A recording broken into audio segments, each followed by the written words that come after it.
What is the wittiest comeback you have ever heard?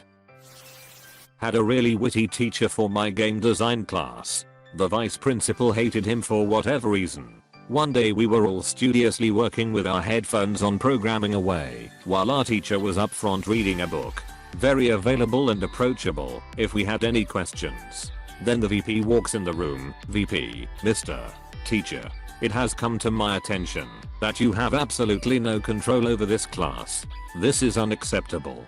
Teacher gives him a fairly nonchalant stare, coolly and calmly places his book down, and claps his hands loudly 3 times, which was his very effective way of getting our attention while listening to music. Mind you, the following occurred without us knowing why the VP was there or what he had said. Teacher, okay class, listen up. I have an exercise for you. This'll only take a few moments. First and foremost, everybody stand up. We all stood up in near unison very quickly. Teacher, good. Now I want all of you to leave the room and stand outside in the hallway, and no matter what this guy says, as he points his finger at VP, do not come back in the room until I say so. Okay, go. We all exit the room, a little intrigued by what was going on. Teacher, okay VP. Bring them back in the classroom. What didn't budge to this day. That is one of my favorite stories to tell. Knowledge is power. Seize him. Cut his throat. Wait. I've changed my mind. Let him go. Step back 3 paces. Turn around. Close your eyes. Power is power. Apostrophe. I have an in-law who eats keto and used it to lose a ton of weight. One of his very overweight cousins took it upon himself to tell him that his diet would send him to an early grave. His response? Yeah, but at least they'll be able to carry my coffin. Apostrophe. Junior high science teacher told the class this one. There was a boy in his 8th grade class with a receding chin, or whatever the term is. He had been given the nickname Turtle.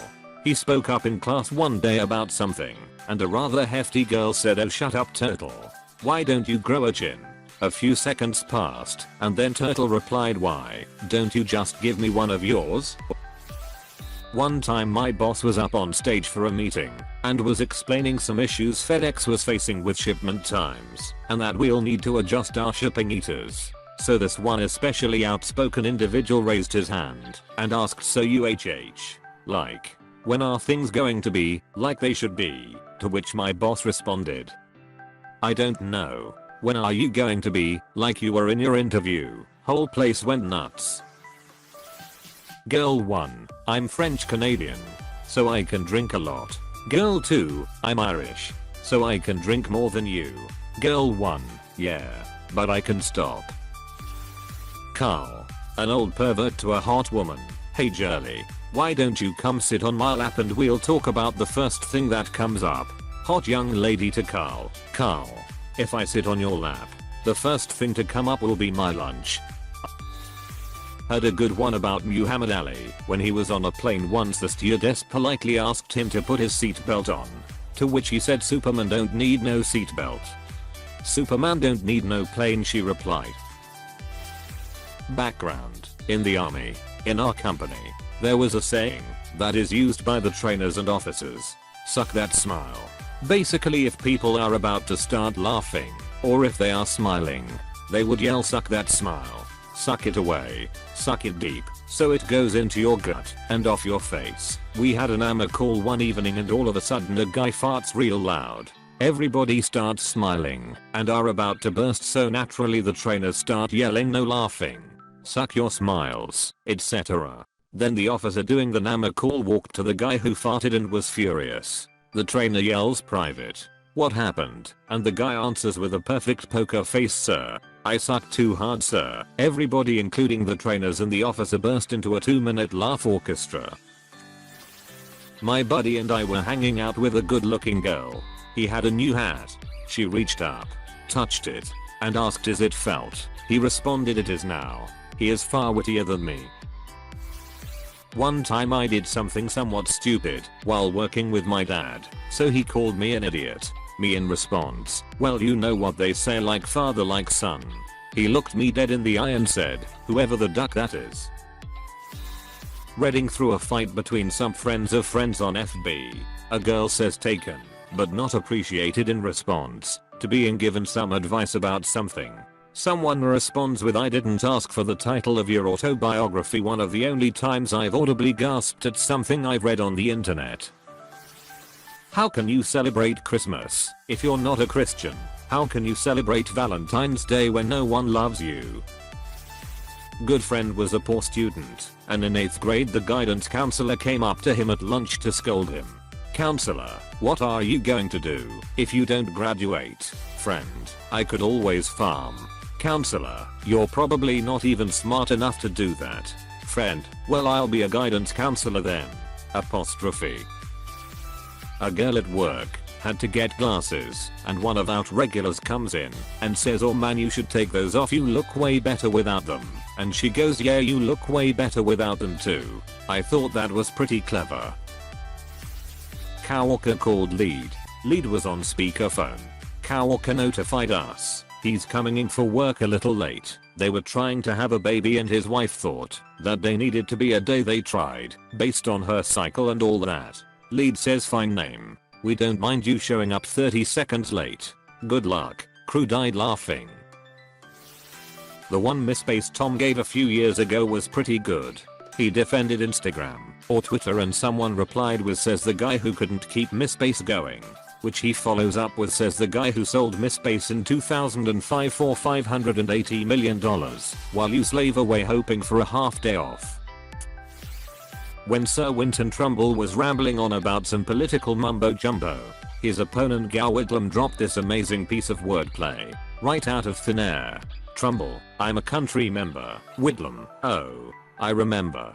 Instant raucous applause. This short guy at Buffalo Wild Wings was drunk and talking shit on my brother for being tall, 6'4", for some reason. Saying stuff like, "Oh big tall man over here, look at you, aren't you special," etc. My brother responded with, "Dude, I was your height. It wasn't that great." Friend's mother was shitting on her for not eating her peas. There are starving children in Africa. Friend slouched down in her chair, narrowed her eyes and said, "Name them." Bratty, yet hilarious.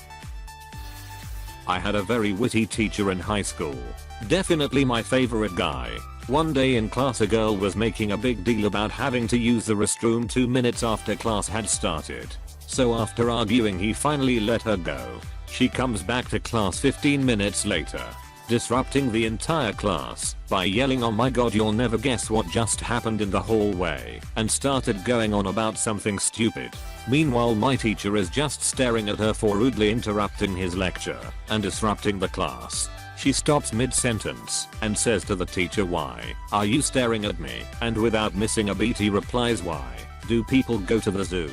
I couldn't help but burst out laughing, mostly because I disliked that girl, but it was a great moment. My conservative Mormon mother decides to talk to me for the first time about 17 at the time. She places 2 slices of chocolate cake, beautifully decorated, from a nice bakery. "Now daughter, this is you with your virginity." She then squashes 1 slice of cake with her hand. "And this is you without your virginity. What slice of cake would you rather give to your future husband? For time and all eternity." I look back and forth between the cakes, but Mom, they taste the same. My older sister still loves to bring this up. It may be a funnier story when told out loud, though. So, a bit of backstory first. A few years back, summer after our second year of university, a buddy and I were at a party in a rural university town about an hour outside of the city where we grew up. It was a fairly big party and there were tons of people there, including a few guys my buddy played football against. Everything was going well. It was getting late, and my girlfriend came to pick me up, so I took off. About 15 minutes later I got the phone call. Things had turned ugly after I left, and someone sucker punched my buddy. The way he fell, he fractured his skull. Had to be evacuated by helicopter to the city, where he underwent hours and hours of surgery. The next year or two was a brutal recovery period. At first they weren't sure if he'd ever be able to play sports again, much less a concussive sport like football. Against all odds, he trained his ass off and was back on the field a year and a half later. for his 4th year of eligibility. That 4th year, his school, a different rural university town outside of the city, had homecoming. At their homecoming game, they played against the team that rostered the guy who had hit him. Let's call him Punchy for clarity's sake. Anyway, my buddy's team shit stomped Punch's team all afternoon and ended up winning by a few touchdowns, with a particularly gifted performance by my buddy. Later in the night, we were at the bar, not a bar, drinking like fish and celebrating a big win, and ultimately, his return to being successful at football. Later in the evening, we look up, and who should come swaggering over to the table but Punchy and a couple of his boys. Me and my buddy both stood up, along with one of the D-linemen on his team, ready for whatever. After the usual matcha back and forth shit talking between the athletes, Punchy leaned in with a smirk and asked my buddy, "How's your head?" without even missing a beat. I swear to God, my buddy took a quick hop forward and headbutted Punchy square in the face. We heard a crack, and Punchy immediately hit the floor and began leaking blood. The rest of the night predictably turned to shit. But before the chaos ensued, my buddy stood over Punchy and replied, "You tell me." May not be the wittiest comeback I've ever heard of, but it was damn sure the most effective. There was a regular at my old work who had to use 2 canes to walk around. I think he had polio when he was younger. He would drink very heavily. One night he fell down and the bartender, who was kind of a bitch, said, "Oh my god, how drunk are you?" He replied, "I must be pretty ducked up, because you're starting to look pretty hot right now." Best friend had just found out that his wife was cheating on him. She left the house to stay with her new boyfriend. To say I never liked her would be an understatement, so I offered to swing by with some new locks and install them, so he didn't have to worry about her coming in and cleaning him out. We decided to go play golf. The whole round this bitch just kept calling, berating him for changing the locks. So we finish the round and he makes arrangements to meet her at the house so she can get her stuff. Once she arrives, he asked that I sit with her while he gets her crap and she doesn't steal anything. So we are sitting there not saying much when she says, "I guess you think that I'm a bitch now." I say, "My opinion of you hasn't changed."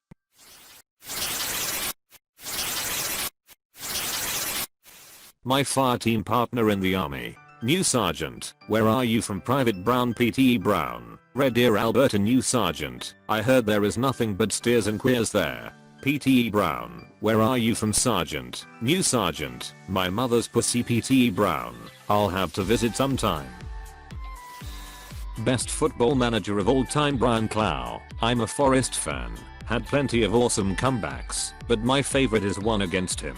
Clough rings down to the youth players who in those days were made to do jobs around the club. On this occasion they are cleaning the dressing room. Clough, "Bring me a cup of tea." Youth team player, "Make your ducking own." Clough, "Do you know who this is?" Youth team player, "Yes, it's Mr. Clough." "Do you know who this?" Clough, "No." Youth team player, "Well, duck off and make your own tea then."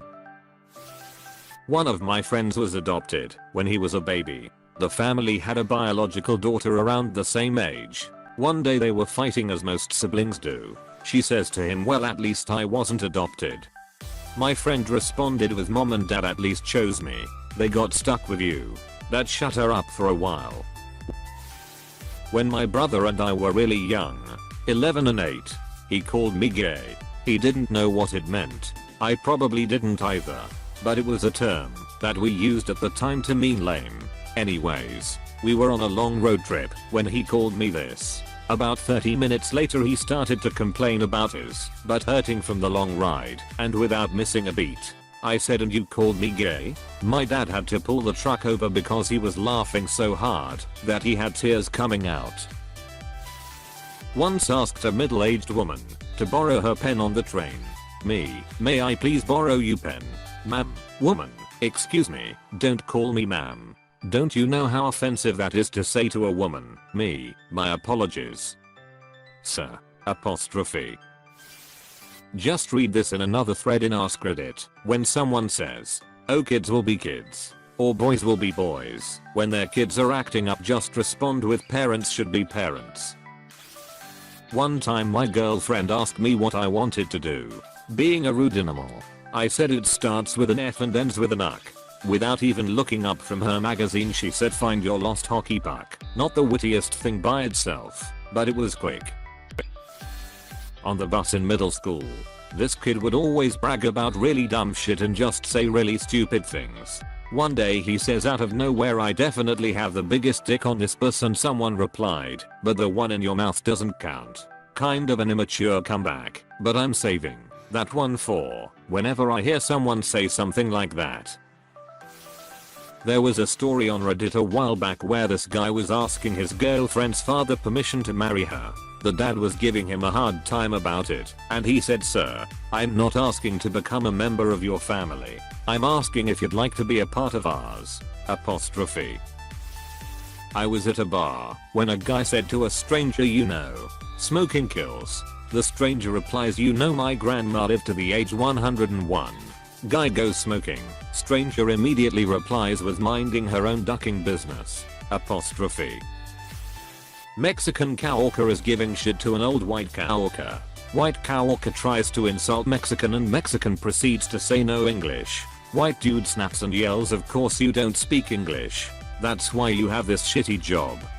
Every person in the warehouse is like, "Damn." Another Mexican coworker asks very calmly, "So, Larry, you do speak English. What's your excuse?" I read this years ago, attributed to Bernadette Peters. But who knows? So the actress is out walking and is confronted by a flasher. He opens his raincoat and says, "Do you know what this is?" She says, "It looks like a penis. Only smaller." Apostrophe. For me it's something Patton Oswalt said to shut up a heckler. "You're going to miss everything cool and I'm angry." Apostrophe. I saw this on an old thread a while back. Guys at work adding cream and sugar to his coffee. Coworker, "Real men drink their coffee black." Worker, "Real men don't give a duck what others think." Walks away with his cream and sugar coffee. The best one I've ever heard involves Bono from U2. He was performing a concert and after a song asked the entire audience to be quiet. He started to clap his hands and after about 10 claps he said, "Every time I clap my hands a child in Africa dies." Dead silent in the audience as someone yells, "Then stop clapping your hands." Ha ha ha ha.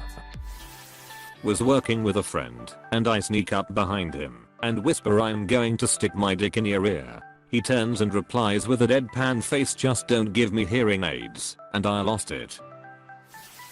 At a nice bar on a slow night, chatting on and off with the bartender. Me, "Excuse me, this fly just died right in front of me." Bartender, "Oh, that just means you're drop dead gorgeous." It was so smooth.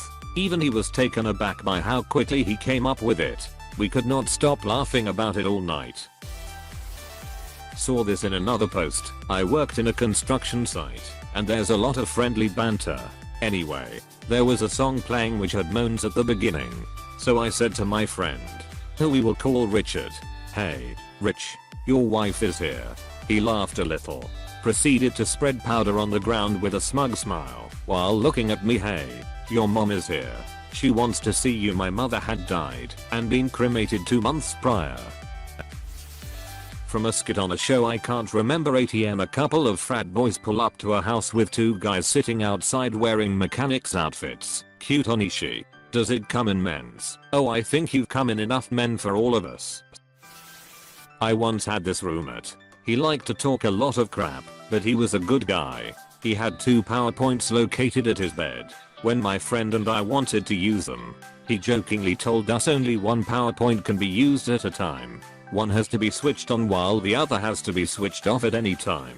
My immediate reply was, "That's funny. It's kinda how your brain and mouth works." My friend laughed so hard he had to leave the room. I don't believe this actually happened, but it's still my favorite. Transcript of a radio conversation of a US naval ship with Canadian authorities off the coast of Newfoundland in October 1995. Radio conversation released by the Chief of Naval Operations the 10th of October 1995. "Americans, please divert your course 15 degrees to the north to avoid a collision. Canadians, recommend you divert your course 15 degrees to the south to avoid a collision. Americans, This is the captain of a US Navy ship. I say again. Divert your course. Canadians, no. I say again. You divert your course. Americans, this is the aircraft carrier US Lincoln. The second largest ship in the United States Atlantic Fleet. We are accompanied by 3 destroyers, 3 cruisers and numerous support vessels. I demand that you change your course 15 degrees north. That's 15 degrees north. Or countermeasures will be undertaken to ensure the safety of this ship. Canadians, this is a lighthouse. Your call. When I worked at Lowe's there was a terrible Indian family that shopped frequently. They owned a few local hotels. They were notorious for being openly sexist and racist towards my coworkers. They were also the kind of people that thought they deserved special customer service. One time my friend, we'll call him Mitch, and I loaded up a bunch of lumber for him while he watched. There were a few small items remaining on the bottom of his cart, and as we were walking away he said, "Aren't you going to help me load these too?" Mitch said, "Help you? That implies you are going to pick something up too." As he walked away. Baller. Posted this one about a year ago. It was the best I've seen. A good friend from school, Mike, had grown up really poor, but was bad with money anyway, and was known for always being broke and blowing his money on crap. He just couldn't hold on to money. Dat delaying of gratification yow. We always gave each other shit, but it was good natured and we love each other like brothers. This guy practically lived with my family during the summers. He was like a surrogate son for my mom. Once we were out at Wendy's getting some food, and we dared him to eat a pile of onions in exchange for a junior bacon cheeseburger. He did it, but was still hungry, so he started begging my brother for $5 to buy a meal. "No man, I gave you $1 for the junior bacon already," said my bro. "Mon man, just give me $5. I'll pay it back." He never had money to pay it back because he blew it. They went back and forth for a minute before my friend got pissed and yelled, "Damn it. Someday you'll be broke too, and I'm gonna have a bunch of food, and I'm not gonna give you a damn bite." Without missing a beat, my bro calmly says, "But Mike, how are you gonna get any food if I don't have any money?" A drunk bloke at the front of a comedy gig kept interrupting the stand-up turn who was apparently rather good. But the constant stream of interruption was obviously riling the comic. Eventually he stops in the middle of a joke and makes a big announcement. "Ladies and gentlemen, the average penis is 6 inches long. The average vagina can take up to 7.5 inches. So, for every woman in the world, there is 1.5 extra inches of capacity. Now, let's say that half of the world's population is women. Combined. That means that there is spare cunt of over 1.5 million miles." Pointing to the heckler, he finishes and there's 5'2" of it sitting over there. There is a modest laugh. And then the heckler comes back with his riposte, "I'm 5'8" actually." To which the comic delivers a coup de grace, "Well, you're an even bigger cunt than I thought then." Not the best, but I'm still proud of it. Kid asked me when the last time I could see my dick was. I was super fat. Well, I didn't actually see it this morning, because your mom likes it with the light off. He was always bullied for being fat and never had a good comeback before this. John A. Macdonald, the second Prime Minister of Canada, was well known for being a drunkard and would often debate his opponents drunk. In one particular event, he started to vomit on stage during a debate. Opponent, "Is this the man you want running your country?" A drunk, Macdonald, "I get sick not because of drink, but because I'm forced to listen to the ranting of my honorable opponent." I was in college in Athens, when a drunk student was being loud telling a story out on a patio and a cop rode up on a bike and told him to shut up. Dude was being obnoxious, but the cop had no authority so he responded, "Sorry, didn't think I was being loud enough to break the law." Cop responded, "You've spent all that time studying at school, and you still just don't know when to shut your mouth." Student came back immediately with, "You spent all that time training at the police academy, and they still give just you a ducking bike." Buddy of mine and his girlfriend were hanging out, and his girlfriend's ex-boyfriend awkwardly comes in the conversation. Still pissed about the relationship, he starts talking mad shit to my buddy and goes, How does it feel to be ducking something I already busted up several times? And without a moment's hesitation he responds, it's great. After the first inch it's like brand new. Easily the best, most smooth comeback I've ever heard. Probably gonna get buried. But in high school our teacher asked my friend, out of the blue, if we'd read the book Walden yet. And my friend instantly replied, not Thoreau I. Its author is Henry David Thoreau. I probably won't ever be that quick on my feet. Freshman year in high school I had social studies with a bunch of my friends. So we were always pretty confident we'd have some support if someone spoke out. Anyway, this big but stupid argument broke out about how some people need to try to act more normal. Of course some of the stranger kids started saying you can't define normal, and our annoying teacher asked my buddy what does it mean to be normal anyway, without missing a beat. This 14-year-old replied plus or minus 3 standard deviations from the mean. It remains one of the best uses of statistics in everyday conversation I've ever heard, and easily went above the heads of 50% of the class and likely our teacher. Hey, thanks for watching, and don't forget to subscribe.